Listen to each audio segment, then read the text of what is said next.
Good afternoon, everybody. I'd like to wish you good morning, good afternoon, good evening from wherever you are in the world joining us today. I'd like to thank you for taking the time to attend this third webinar.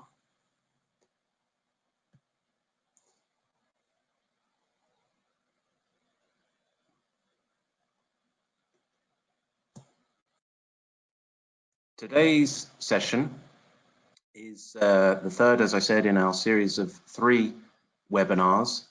And it's important that we conduct these to ensure that we engage with the industry and share with you some of the important things that's going on, and also get your incredibly important feedback. We have a range of speakers that will actually be participating today, and it will give me great pleasure to introduce these for each of the sessions. We have Henk Mulder, who's our head of digital cargo, Brendan Sullivan, who's the head for e-commerce and cargo operations, and Arian Zimmerman, who's the executive director for Cargo IQ, who will be actually addressing you today. As with all IATA events and webinars, they are strictly conducted in accordance with legal and compliance guidelines. And this is very important with a webinar when it comes to the Q&A session. Remember that we can only address questions that are consistent with that policy. So please don't feel offended if you ask a question that we are unable to address, because it actually is difficult subject matter. But we will try and address all the questions that actually get raised. And as in the previous webinars, if there are questions that we are unable to address, then we will actually aggregate those and formulate a Q&A that we will circulate afterwards. Now, this particular webinar is, as I say, the third in the series of 3 that we have actually conducted. The first one looked at the industry response to the COVID-19 crisis. The second one looked at the special cargoes, and in particular how they need to be transported with the challenges that have occurred over the last few months. And this one is going to be focusing on the need for a new industry blueprint. And as I say, we have a great array of speakers that we will be putting in front of you in a moment. Now, before we do, I would just like to kind of give a little bit of a backdrop as to how the industry has actually performed and where the current situation is. And as you all know, for the last 3 months, the industry has been in a significant lockdown, with approximately 2/3 of commercial aircraft actually grounded during that time.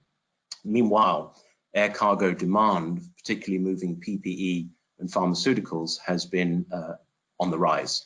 There's been a significant amount of challenges, particularly when you consider that from the January to July timeframe, 7.5 million flights were cancelled.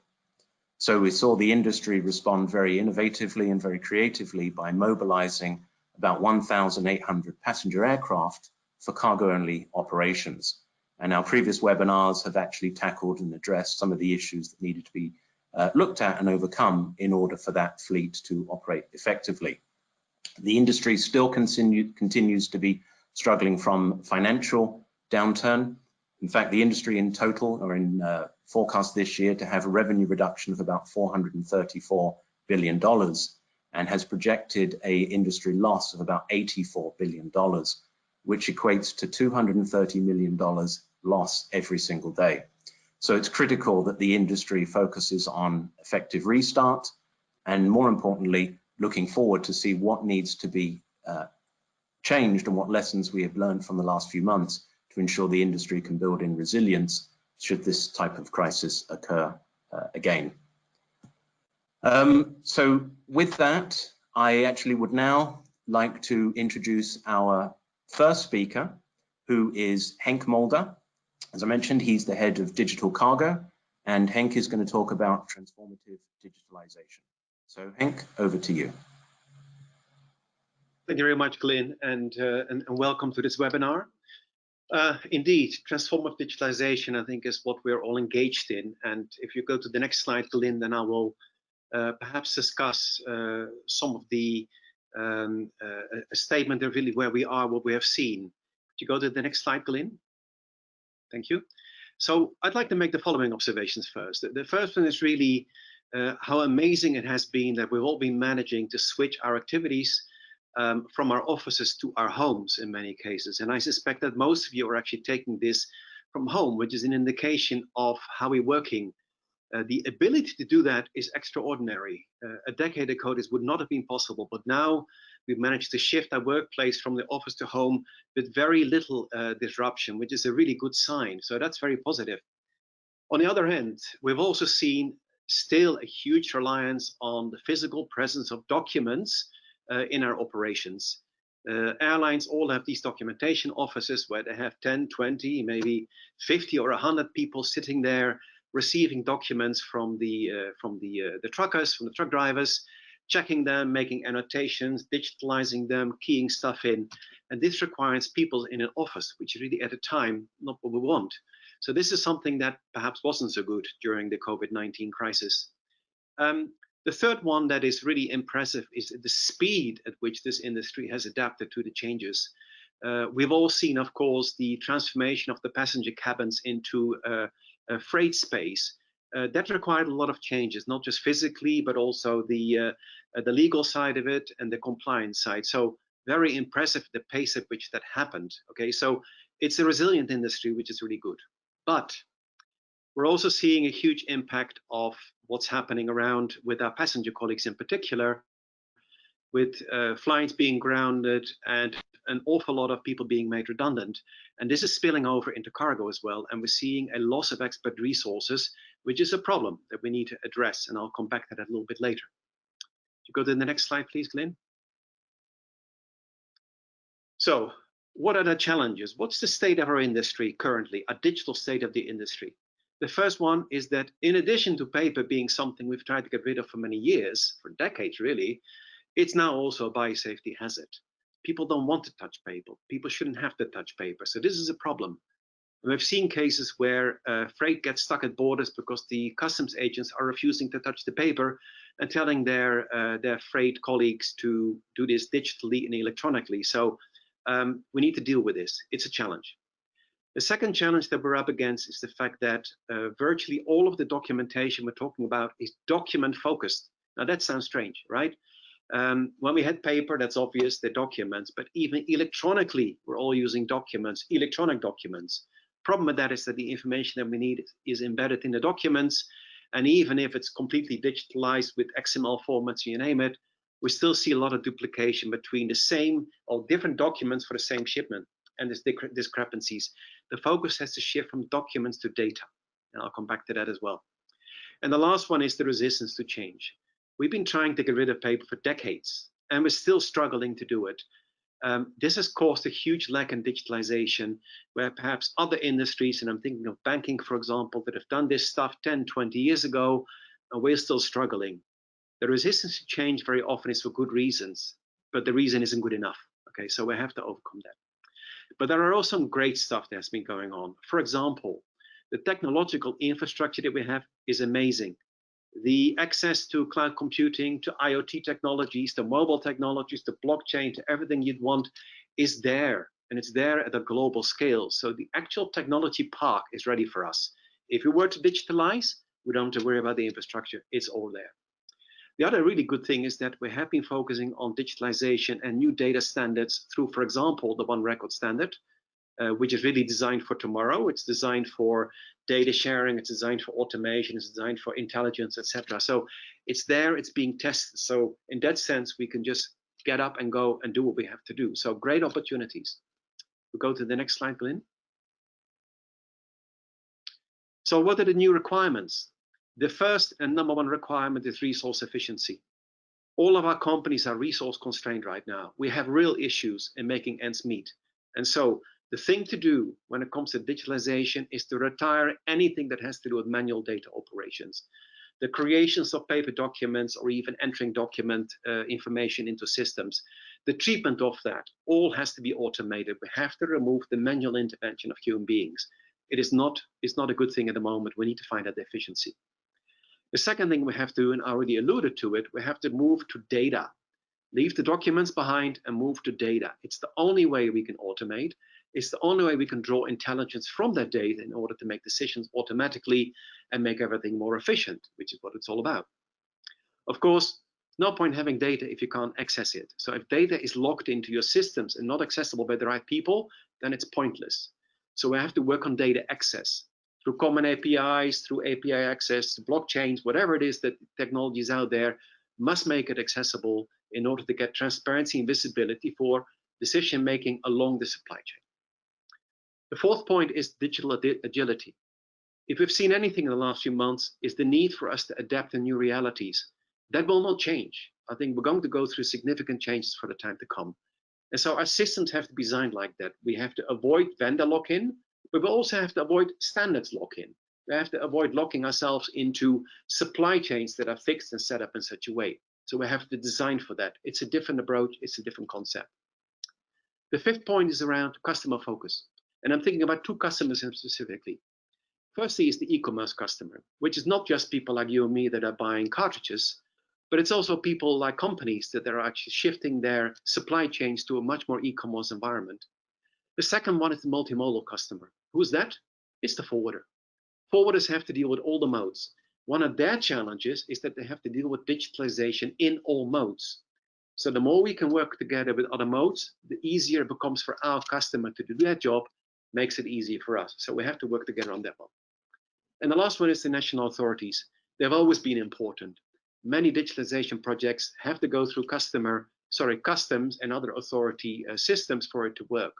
But now the authorities are becoming more stakeholders than ever as they're acquiring stakes in our companies, but also they have new requirements for border crossings. So I think the focus there has to be increased on these authorities to make this work. Which takes you to my next slide, Glyn, if you can change. So what's the call to action? Digital change has to happen urgently, but it won't happen by itself. We have to activate it. If we don't do anything, nothing will happen. So we have to take action. What's that action? It has to be joint action. It's our suppliers, it's our customers and ourselves who have to upgrade. It's everybody along the chain that has to do something. Otherwise, it won't happen. The third one is a tough one. Where do the investments come from?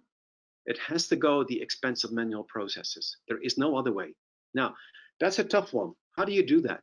Well, the reality is that if you don't do that, if you don't activate that and actively replace manual process by digital process, your colleagues will do that, or your boss will do that, or your customer will do that, or your competitors. But somebody's going to do it, and it's best if you do it.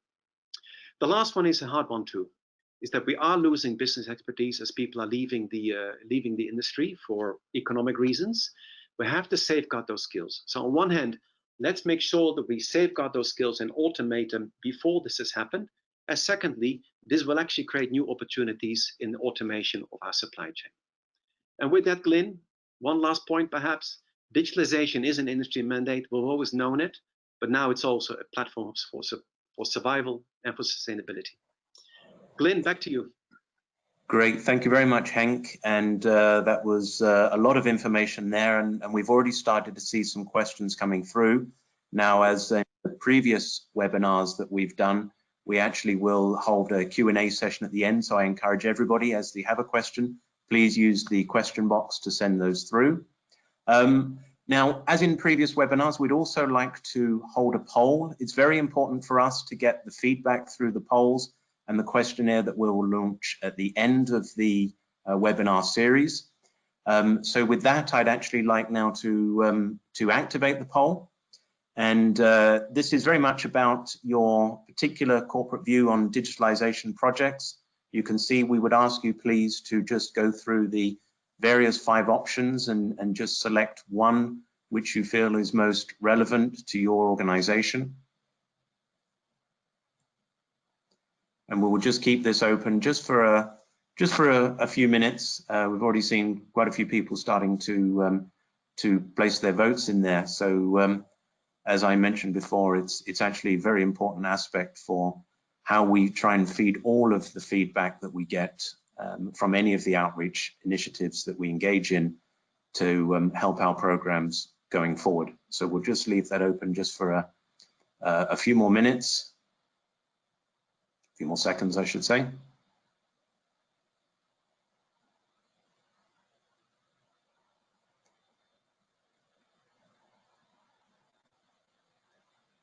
Right, very much, thank you. So if we actually go for the results of that poll, and actually see here, then there seems to be continuing plan to reprioritize and accelerate them. And I think that's a strong message about accelerating those initiatives. So that's not surprising that that's actually come out as number one.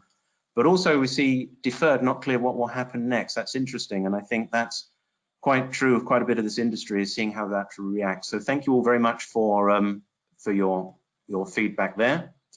And now with that, I would like to go to our next speaker, if I may, which is actually now, gives me great pleasure to introduce Arian. Arian Zimmerman, as I mentioned in the beginning, is the Executive Director for Cargo IQ. And Arian's going to talk about collaborative planning, control, and evaluation. So Arian, over to you. Thank you, Glenn. Thank you for that introduction. And maybe you can just move it to the next slide. And before we go, of course, our world's been rocked recently. It's been a challenging ride where we had to shift in a lot of unknowns and new operational modes and new ways of doing things. And it was quite scary, I would guess, but in the end, we in many ways we did quite well. As Henk mentioned earlier, we shifted into our offices and we transformed passenger operations into cargo, and we tried to make the best out of this. But if there's one thing that is clear, I think we did quite well thanks to standards. New situations amplify the need for standards. Standards that allow us to interact and work together in new situations, basically, right? So maybe now we're not scared anymore, but since we handle things, but either way, it's still about trying to do things, right? This is where we are. We just aim to get capacity in place and get things going. Soon, however, it will be very much about doing things right again, doing the right things the right way. Whether that is because capacity is scarce as it is now, and we cannot afford to waste a single kilo because it's too valuable, or because demand is scarce and we need to fight over the attention of our customers and need to show who's best. Either way, soon we need to make sure that we do things right again. And maybe, Glenn, you can move to the next slide for me. So talking about doing things right, for me, and I think Henk would be agreeing with that, that means it basically brings me to digitalization. Because nowadays, doing things right means that we need to do things in the most efficient and effective way possible, without waste, and doing things basically that we couldn't do without digitalization. And maybe I would like to ask you guys, all of you, to think back to how new this is, right? It's a new thing to us. We talk about digitalization, but how new is this? We're probably born in the age of digitalization. We're doing this for years. And if you think about it, how come we're not there yet? And this is where we are coming now. We are coming at a crossroads where we can no longer wonder. We need to wonder, why are we not there yet? What is going on? Because we cannot afford to not be there. We need digitalization. Digitalization means that we are fully digitalizing and not using computers on the side. But why is it? And I believe that a lot of that has to do with a lack of our business models. Our business models are, we're not capable of transferring them properly into the digital world. And for our industry, we always pretend that there is only one kind of business. We book on a flight, that's it. But it's not the case. Our customers have very different service needs, and they value those needs very differently. There's also very different service options. Yet we book on a flight. However, we don't just book on a flight, because people make calls and they make sure that it writes when it must write, and sometimes it's not so important, and people know that. Because we need to get to the grips with the fact that all these different needs that we have, whether it's must write on a flight, or so it can be as expensive as it is, and people are willing to pay anything to get that particular piece to the other side of the world within a certain time, or sometimes people are driven by economics. They have a week or 2 weeks even, and they just need to get it on the other side. Anyway, I think anytime people are driven by economics. So we need to realize that there are different ways of offering services and different ways to agreeing that, and different service commitments, therefore. Service on a flight or on a network, rather, as we're doing now. And we need to start offering services on networks because we need to optimize our utilization. Expensive things they are, these aircraft. And so we need to fill them.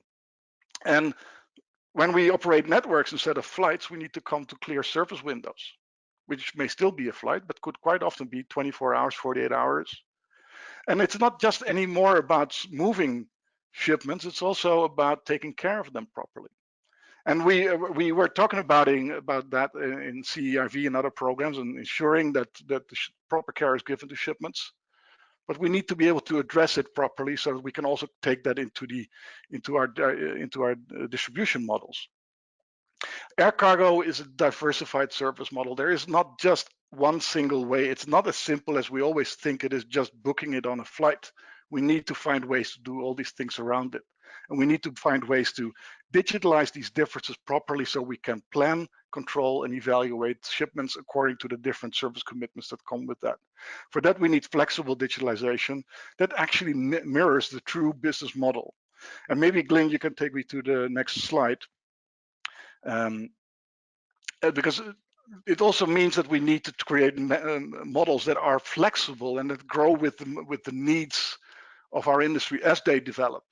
So the time where we sat in an office and we designed the industry from our office and we said this is the best way and now everybody has to do it like that, that's not the way we can make the best business. We will see different companies doing things in different ways. We are an interdependent industry. We have so many companies focusing on their little niche of where they're best at. And this means that we need to work together. We have ground handlers that service a multitude of airlines. We have airlines that are, through their forwarders, servicing a multitude of customers. And all this means that we are very, very efficient compared to, let's say, other modes that have all in-house. But we need to work together. This interdependency will continue. Yet we also need to continually improve. So we can't just tie down our providers and say, this is the way you work, because we depend on their expertise. So what we do need is reliable process outcomes. And for that, we need to have transparency. We need to make clear to each other, what are we doing? What are the outcomes? What are we planning to do? Not just progress updates towards each other, but planning updates. And for us, that means, and I took the liberty of putting the Cargo IQ mission on there: plan, deliver, learn together. Make sure that your offer and acceptance is properly defined and properly accepted, so that whoever you offer whatever to it's clear on what you agree to, that you execute in a controlled way, evaluate what you're doing. And controlled means sharing the planning, not just the progress, and also looking at the data that comes out so that we can continue to develop new processes. But it also means that we have to allow for more flexible standards. So maybe we could take it to the next slide. So planning, control, and evaluation. It means what we said earlier. It's not enough to just share progress. Telling your customers where their shipments are is interesting, of course. It's always nice to know where they are, but it's only information if you know where they actually are supposed to be. So we have a proper way of actually not just sharing progress, but also sharing the planning. And this is, for that, you need to have standard processes. We have them. These processes need, however, to be flexible. So this is where we as an industry come together and recognize the difference between quality control and quality assurance. Quality assurance is about making sure that you don't need to worry what goes on with your provider. It says that your provider knows what they're doing. And quality control is offering insight into what they're doing and what's happening with your product. So while quality assurance may say, don't worry about my warehouse, I'm taking care of your goods in a proper way, quality control is, this is what we're going to do, this is when we're going to do it, and we'll update you along the line. And if the planning changes, we'll update you on that as well. For that, we need to know also, making sure that that planning and progress is in line with what is actually promised. We need to have the service needs properly matched. So then we need to involve everybody, right? The commercial side of our companies and the operational side need to work together. Commercially need to agree on clear commitments of service, They need to commit to what they can deliver. Operations need to tell our commercial people what they can deliver. And in the end, we need to plan, control, evaluate in line with our commercial commitments, which in the end are our operational commitments. Carrier products supported the forwarders, and we need to realize that. So forwarders talk to carriers primarily on that origin. I need to have that acceptance time, and it will be available at that destination at that time. There's an underlying process behind it by carriers, and they are supported by their ground handlers. To the next slide, please, Glenn. So we need to vertically align.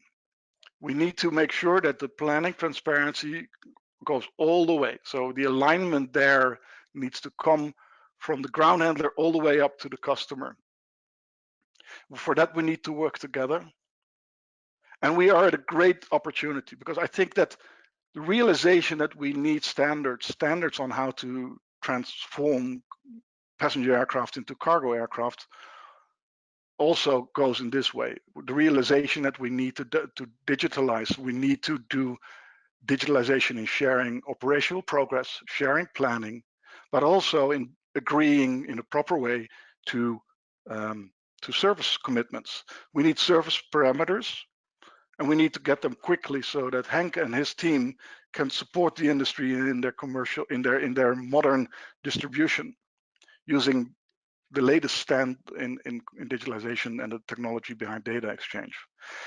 I would like you to ask all of you to not sit back, because when I talk about cooperation, it means that you need to step up, because the knowledge is with you. It's not in the ivory towers. We need to build these service models from the reality of operations and commercials into the standards, and they need to be flexible. So my question to everybody here, please step up and help us work on these standards. And I think this brings me to the end of my presentation. Excellent. Thank you very much for that, Arian. And I think it's very important there, the way you were talking about the vertical partnerships and arrangements throughout the supply chain and being transparent, ultimately, looking at the service commitment. So that's excellent. Thank you. I'd like now to launch our second poll.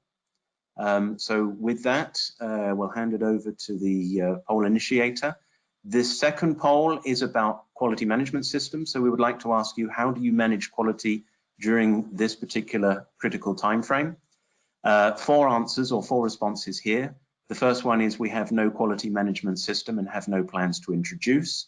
Second one is we would like to introduce a quality management system solution, such as Cargo IQ. Third option is saying that we do have strict planning and control today, and we have exception monitoring. And the last one is it's more of a retrospective look at the end of the shipment. We monitor how did we perform, but we don't have controls throughout the process. So there are 4 areas here where your feedback would be very useful. And I see we've already got quite a few people actually coming in and voting. So we'll keep this open for a few more seconds.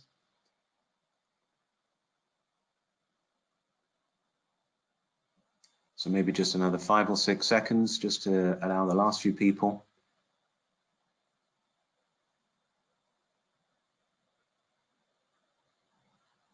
Okay, excellent. If we can have the results for that one, please.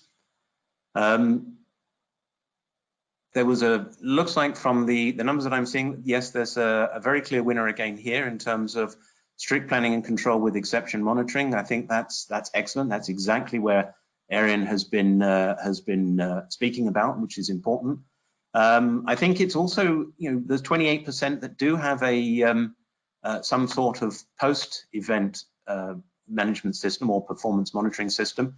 And perhaps then, looking at introducing something which can actually go towards the hallowed ground, which Arian was talking about, which is introduce exception planning and much more transparency and performance reactive measures. So thank you very much for that, and thank you, Arian, for your session.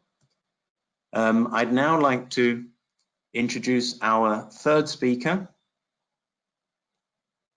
This is Brendan Sullivan. Brendan is the head of e-commerce and cargo operations, and he's going to be talking about next-gen operations. So over to you, Brendan. Thank you very much, Glenn, and hello to everyone. Glenn, you can already move over to the first slide. Now, supply chain resilience is important. It's really always been important, but possibly no more so than now and as we emerge from this crisis. I think for aviation and air cargo, the crux is really going to be around what kind of shifts the current cargo owners or the beneficial cargo owners make to accommodate the situation that they've seen and that they foresee as they look to emerge from this crisis. And there are a number who are undergoing massive business model shift. They're completely changing their business model to address the issues that they saw. And that could be driven by either new entrants in their business, in their ecosystem. It could be new customers or new customer demands, or it could be even the emergence of non-traditional competitors. That's not, doesn't apply only to outside air cargo, that's happening within air cargo as well. And as a result, there's a need for them and possibly for others to completely redo their business model, which of course changes the role that various parties in the transportation chain might play. Now, some of the issues that we noticed during this period, they really point to systemic issues overall. So for example, we saw backlogs in some countries, or we continue to see backlogs in some countries. Part of that is going to point to just the massive increase in demand and the lack of capacity. But it also points to the lack of data sharing, the lack of visibility, and the lack of agility in the system to address those problems when they arise. Now, if we dive a little bit deeper and we start to take a look at the pain points, we see that in some cases we've had traditional approaches of putting more manpower into the situation to solve capacity constraints. Obviously, that doesn't work if you don't know what's coming, how much of it's coming, where it needs to go to. We've also seen in some cases that airlines are struggling to find out where their ULDs are. They're sometimes parked perhaps at an airport they weren't flying to anymore or temporarily. And they need to figure out how to get their equipment and assets to where they need and in a safe condition. We saw other issues as well where it points more to a lack of sharing of information and knowledge sharing, meaning there was little or no visibility on exactly what was to come, what it truly contained. The example there being if it really contained PPE and was therefore prioritized by the governments in some cases to move, and then how to clear it to move, resulting in backlogs, which in this situation are very, very, very difficult to clear.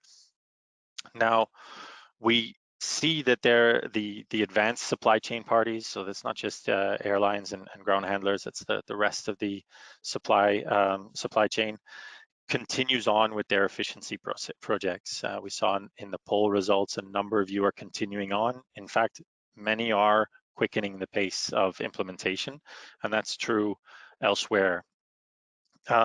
This is because in many cases right now is actually a really good time to have these discussions with your customers and partners. For example, at airports and perhaps with customs or other infrastructure and capacity players, they can see the detrimental effect that no cargo or low cargo had on their organization. And perhaps some of these fundamental shifts that we're looking at in the new sort of industry are maybe easier, in quotation marks, of course, to come to in the current times. Just a few examples on that. GADM, the Global Aviation Data Management, is just one type of additional data that can be explored, where we now get to use it for safety benchmarking, and we can see the kind of critical role that would play, especially as we start to partner with new parties or fly to new areas as a result of being more agile in this new model. I also want to touch for a second on the ground handler. I mean, the GHAs played an absolutely critical role throughout this crisis. They do anyways, but they have so even more so during this in helping with some very quick startups that we've seen, so operational startups in different locations. And knowing what a GHA is actually capable of, and how that might change, and having that validated is obviously very, very important. And that's where something, just the concept around, for example, our one source platform plays a massive role. So we see that as moving forwards into the needs, that visibility and that data used for decision making. And a couple of other areas when we look at explorations is to look at them in the context of either making us more efficient, making us more agile, or helping to drive down the costs. So as Henk mentioned earlier, this idea that you can replace manual processes, and that's necessary, and that's what's going to help us fund and be more efficient to do the digital projects like digital twins and mixed reality to help us address some of the training issues. Glenn, if you can move to the next slide, please. I also want to touch on e-commerce, which was heavily impacted both positively and negatively in this period. A lot of us were at home and did a little bit of extra shopping, but also a lot of businesses were heavily impacted. Approximately 1 in 3 customer transactions resulted in an out of stock or out of stock like experience, which has resulted in up to $1 trillion loss for the e-commerce industry, which is absolutely massive. Now, together with PwC, I did some analysis on the top 50 e-commerce players and their different logistics approaches. We actually grouped these into 4 main logistics models that you see here. So owned and fully dedicated air transport capabilities. We have the classical e-commerce air freight shipper. We have hybrid scenarios as well, where they do quite a mixture of models 2 and 4. And then we have the air parcel shipper, so the courier, express, and parcel packet type shipper. And what we see is that there isn't a perfect model.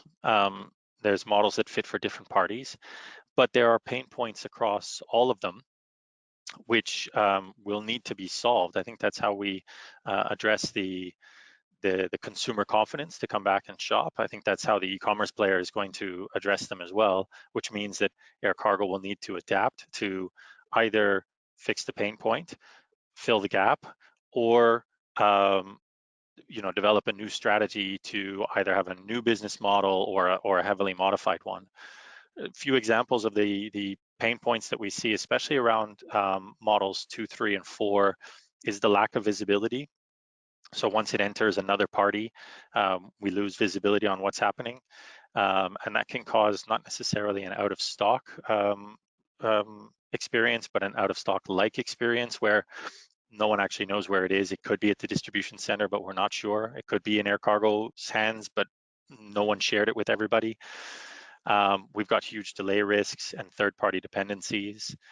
And then if we move into the parcel world, the parcel packet world for mail and courier type environments, we have some of the same issues, but also some of them have been cleared with different speed. And obviously we have a lot of reverse logistics issues, which especially for consumer e-commerce can be a significant pain point, all of which air cargo is in an extremely good position to address, provided that we look at these data visibility and transparency issues that we've seen throughout this. So if you can move to the next slide, Glenn. I want to talk about evaluating the reset. Now, we have established a number of different processes throughout this crisis period. And as we look to restart various aspects of the aviation industry, it would appear that now is a very, very good time to review what we've implemented and then to see what is scalable for the future and how. One example of that are some of the contactless cargo journey processes that we've established. They were put in place largely to minimize some of the biosafety risk that we had, but there are a number of them that can be evaluated to continue. Some can be ramped up at scale very quickly.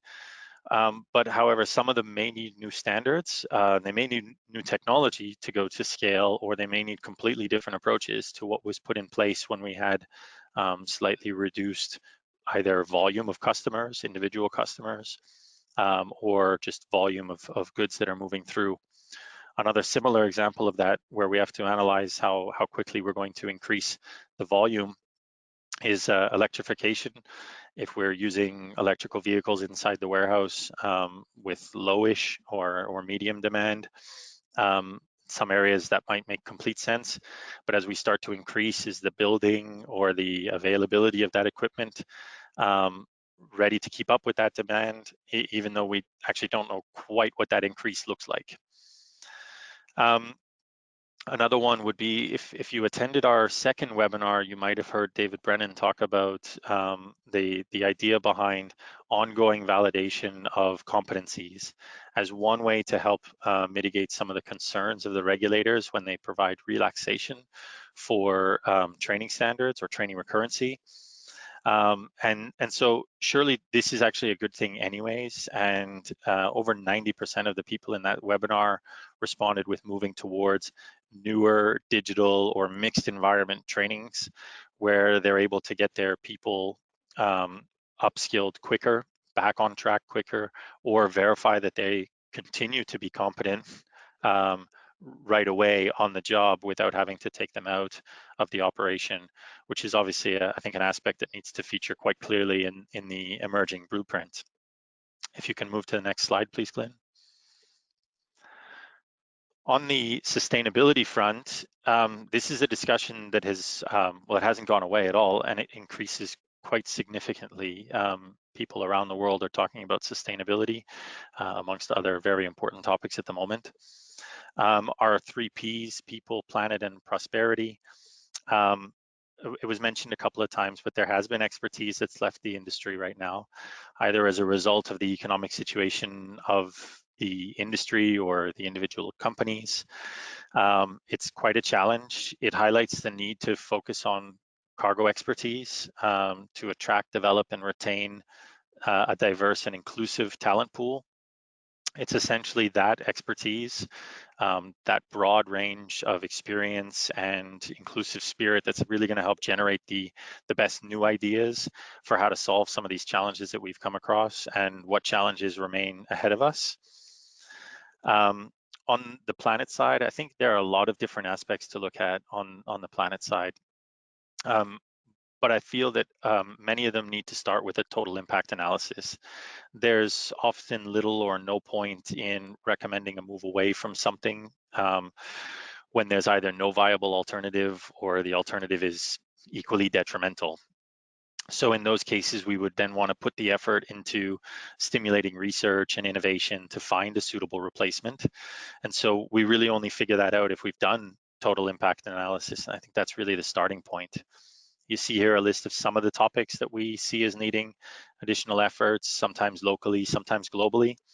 Other examples beyond those which are listed include green and net zero buildings, improve space utilization so that we don't fly empty, or at least we don't fly empty unknowingly, just because we didn't use the ULD as fully as it could be, as well as continuing the use of lightweight ULDs and much more. And I just want to touch on the prosperity side, because really we can't neglect this as we move forwards. The industry, for it to prosper, really needs to ensure that we continue to be, and we are, a profitable one, and one that makes strides to improve our efficiency, and that we offer resilient solutions to the customers, regardless of who that customer is within the value chain. So that's it from me, and thank you very much. Back over to you, Glenn.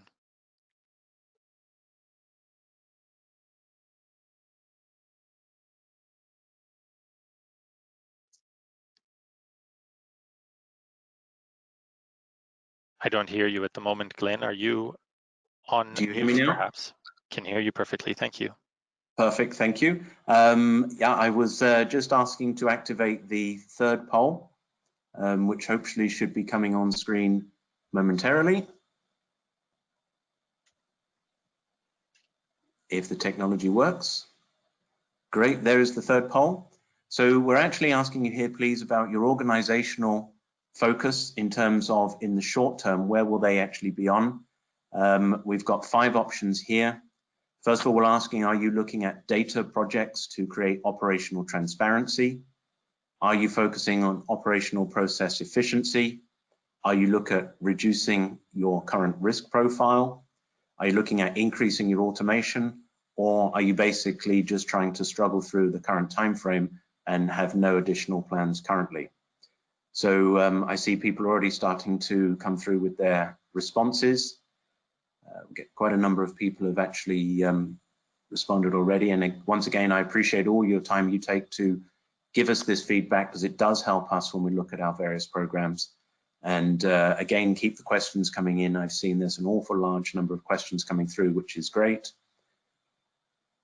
And we'll just keep that open maybe for about 2 more seconds. I think that's a large number of people have voted. So if we can close that poll now. Thank you. And we can see that here, obviously, a lot of people are going to be focusing on process efficiency.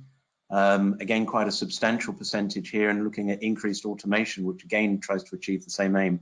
So there's a very much strong focus here on process efficiency. And again, it's good to see very few people have no current plans, which means that the industry is looking at using the lessons learned for the last 3 months and actually creating a more efficient profile going forward.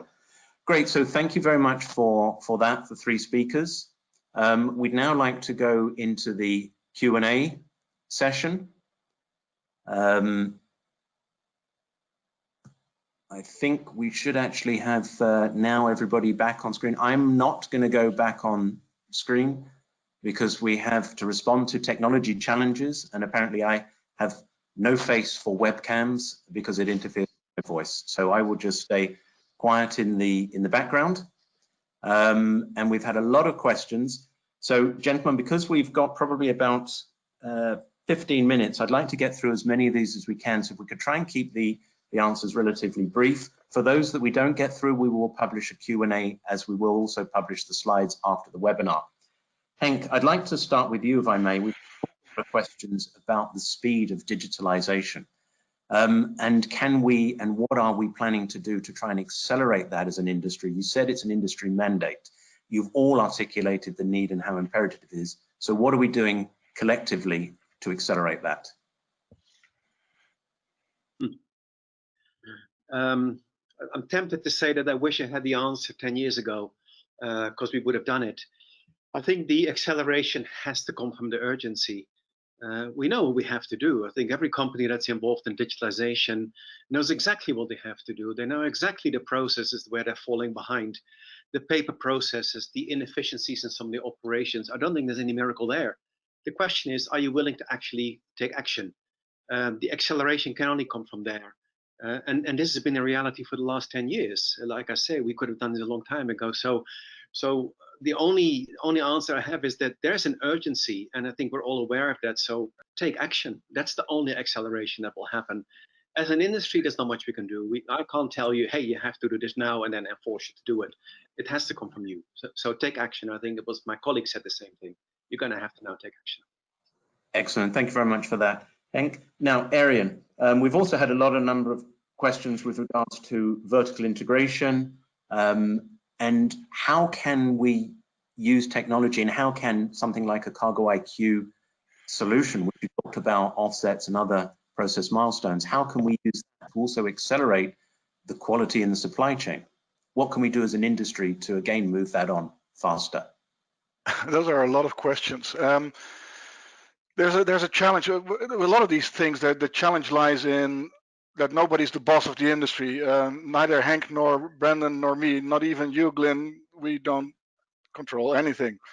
But what we do is set standards, and so our responsibility is to set standards and show the path to what the benefits are of these standards. The challenges that individual companies face is that these benefits don't always immediately manifest themselves until all the other people join. So Henk has already, and IATA has already introduced some great standards, but it's not always immediately yielding to the individual companies' benefit. So we look at it and we're kind of wondering why why don't you guys do that, right? Why don't you just improve? And we all know it's for the benefit of the industry. And then an individual company may look at it as a cost that doesn't make sense because nobody moved yet. So there's something that we need to do, I think, as we are in the end responsible for setting the standards, is to make sure that every standard we roll out, see what the individual impact is, and how can we make sure that the individual companies move as quickly along as it is. So sometimes that is brute force. Governments say, don't do this, no business, and then we all move. And sometimes we need to focus on the benefits. Now, on the other side that we need to look at is we need to create standards that are flexible enough. And Henk and I, we've been looking at, for instance, standards that are bottom-up, allowing bottom-up data flows and bottom-up data elements creation. So we create the canvas for the industry to paint their own digitalization on, in a way, rather than the other way around, us convincing the industry on how to do something, which standard to set to. Is setting standards that are flexible enough and have a direct link enough with business enough so that people can fill their own needs into that. And I think that the whole One Record initiative, and Henk, if I misquote you, please correct me, is a large step in that direction, creating an ontology where everybody can participate in and make sure that their business models is reflected in it without IATA telling them to do their job in a certain way. Yeah, it's a mix of that. So it's in a way, you asked too many questions in one question for me to have one coherent answer, I think. But it was a coherent answer, and I'm actually going to use part of that now to move over to Brendan with something which is actually where you concluded yours, Arian. We've had a lot of questions related to how can we as an industry, which is very complex with lots of different entities, so how can we make sure that forwarders, airlines, ground handlers, trucking companies, airports, custom officers, how can we all work together on these new evolutionary changes, whether or not that's digital or process or border efficiency for e-commerce, all of the topics you guys have touched upon.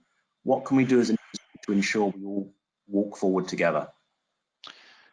So what can we do? I mean, the framework is there for us to work together, right? We're already a collaborative industry. That's our part. That's the design of our part of the industry. I think if we pick the urgency, right, now is the absolute time. To sit around with old paper-based processes will not be possible as we move forwards. So take the urgency and then just take a look at some of the shifts that we have in other parts of the supply chain. And I think we start to very, very quickly see that we don't have another 10, 20 years of sitting around being massively behind the curve when it comes to working together. We need to be significantly more agile. We need to involve more than just one party and more than just one aspect of each of those companies.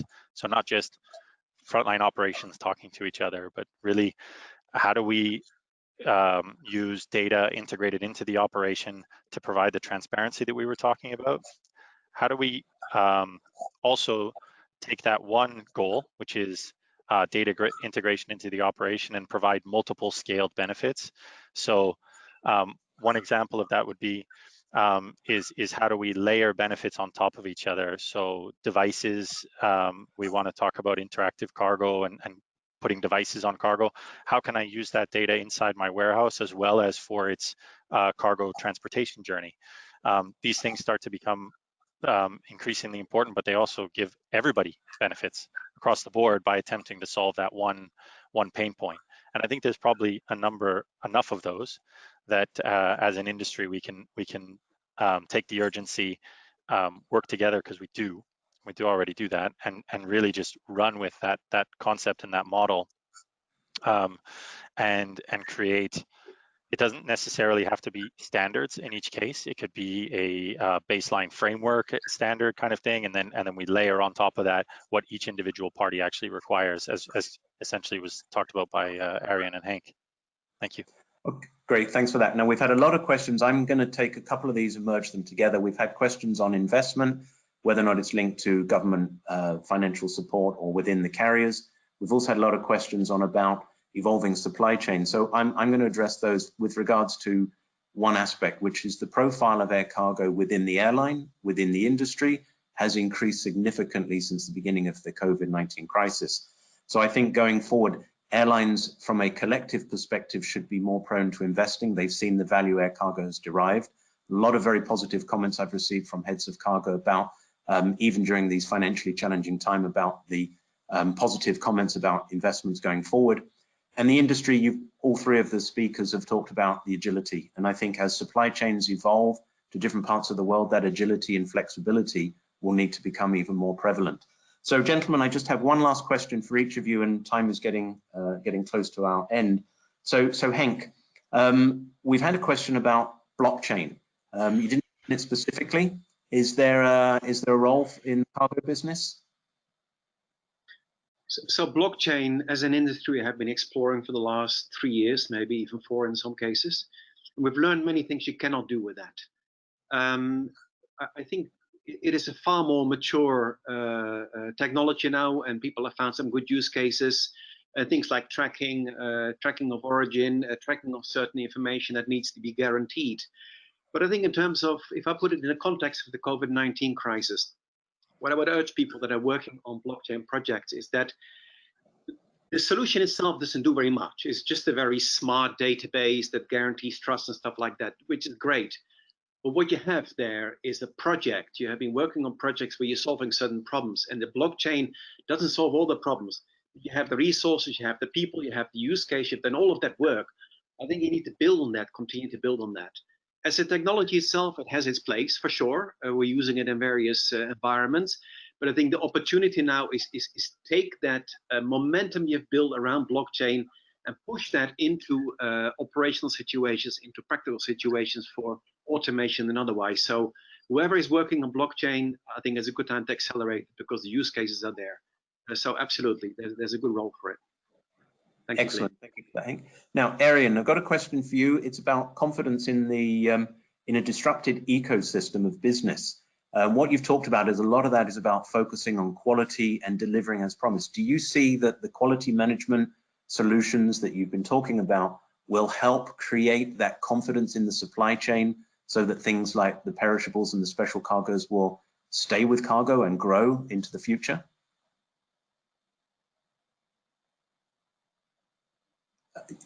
You're on mute. Definitely help. It's not the only answer.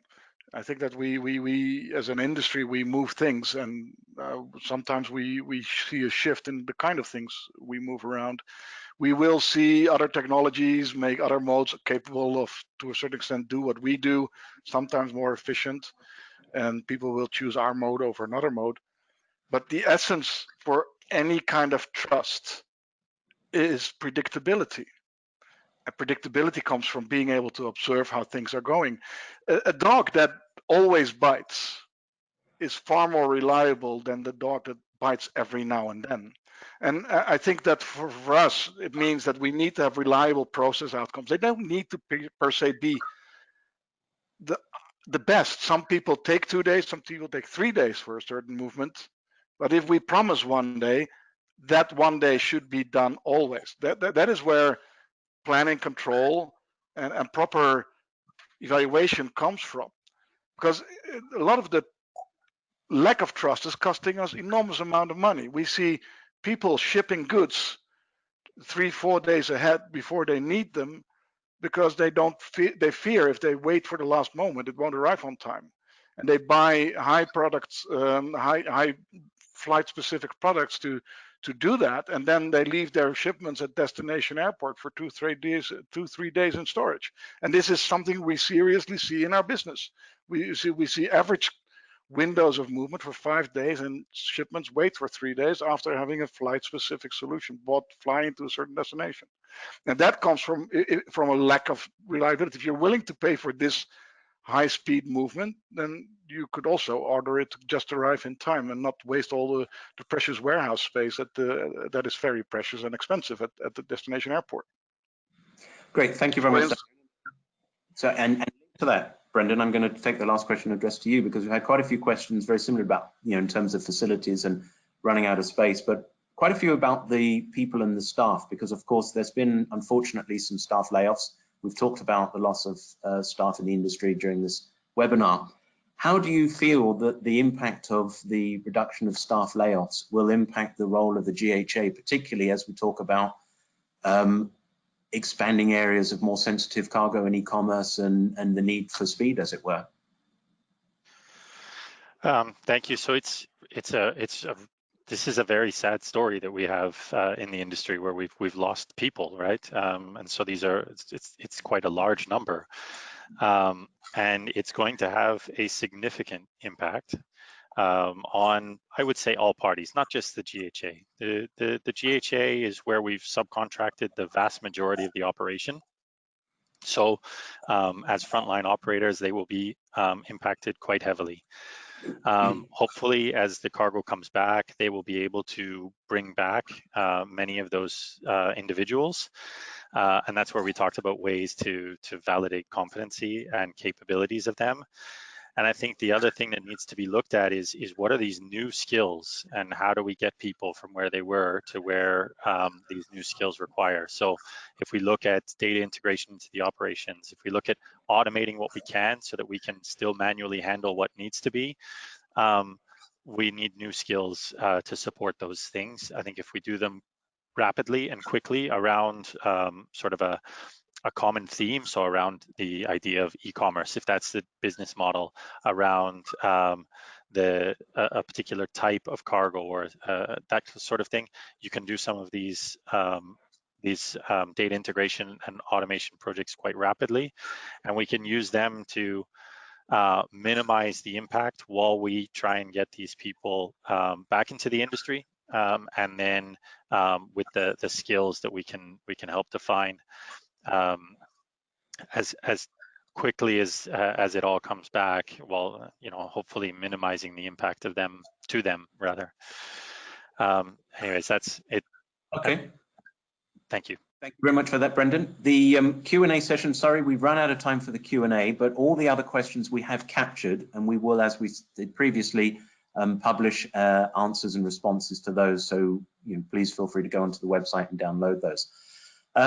Before we close, there's a couple of things I'd like to do is just highlight some of our future planned outreach and engagement sessions.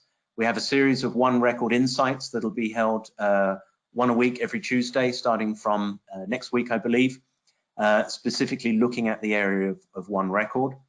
We do have our October events planned for October. No decision has yet been taken, so we're evaluating that situation, but they are planned for the 6th to 8th of October in Manchester. But a lot of matters still need to be confirmed with that, and we will communicate more in detail. Of course, we still have the IATA World Cargo Symposium planned for March 9th to 11th next year in Istanbul, Turkey. And a series of other webinars from the IATA product experts has been planned for the 8th of July. You see them on screen here. They're looking for third parties. There's one designed for you, another one for freight forwarders, another one for airlines, all on the same day, looking at TACT, DG AutoCheck, and Cargo IS.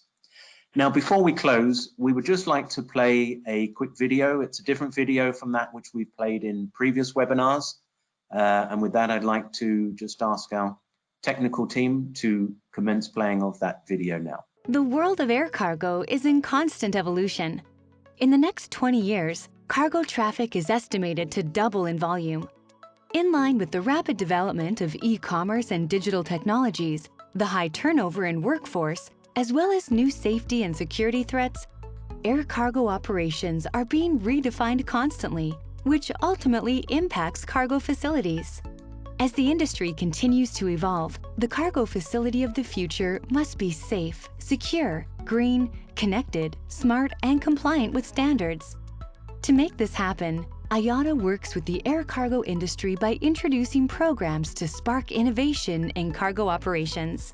The Smart Facility Program provides transparency and ensures cargo handling capabilities are at a consistently high standard across the industry through an independent audit process.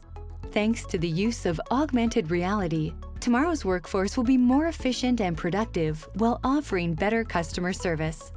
Innovative screening technologies encourage the development of new cost-efficient screening equipment and methodologies that are easily integrated into existing cargo operations, ensuring compliance and enhanced safety and security.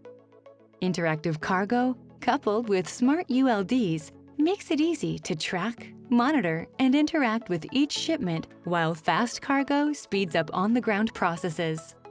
Cargo IQ ensures continual quality performance management through its Plan, Act, Learn methodology. Through these programs, IATA seeks to ensure greater efficiency, reliability, predictability, and speed in the next generation of technology-enhanced cargo facilities to accommodate the impending growth in air cargo volumes. Learn more about IATA's activities on iata.org/cargo facility.